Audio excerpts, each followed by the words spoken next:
नमस्कार फ्रेंड्स, आज के बानाচ্ছি गाजर आलू कुमड़ोर परोटा। गाजर आलू कुमड़ोटा भापिए निয়েছি। শুকনো কড়াইতে শুকনো লঙ্কা, গোটা জিরে, পাঁচ ফোড়ন, কালো জিরে একসাথে করে ভেজে নিয়েছি।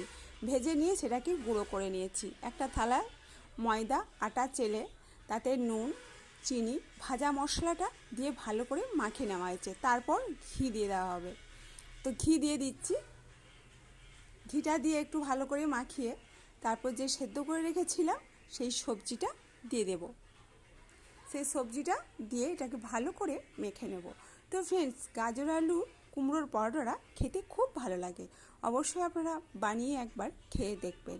যদি আপনাদের ভালো লাগে চ্যানেলটা সাবস্ক্রাইব করবেন, পাশের বেল আইকনটা অন করবেন, বন্ধুদের সাথে একটু শেয়ার করবেন, লাইক কমেন্টস করবেন। তো এটা মাখা হয়ে যাচ্ছে। অল্প করে জল দেওয়া হলো, যে সবজিটা সেদ্ধ করে রেখেছিলাম সেই জলটা একটু দেওয়া হয়েছে, দিয়ে বেশ ভালো করে এটাকে মাখিয়ে নেওয়া হয়েছে। মাখিয়ে লেচি কেটে নেওয়া হয়েছে। লেচিগুলোকে পাকিয়ে নেওয়া হচ্ছে, এরপর বেলা হবে। তো পরোটাটা সুন্দর করে বেলে নিচ্ছে। বেশ ভালো করে পরোটাটা বেলে নেব। বেলা হয়ে গেছে, উনুনে তাওয়া বসিয়েছি, তাওয়াইতে পরোটাগুলো এবার সেঁকে নেব।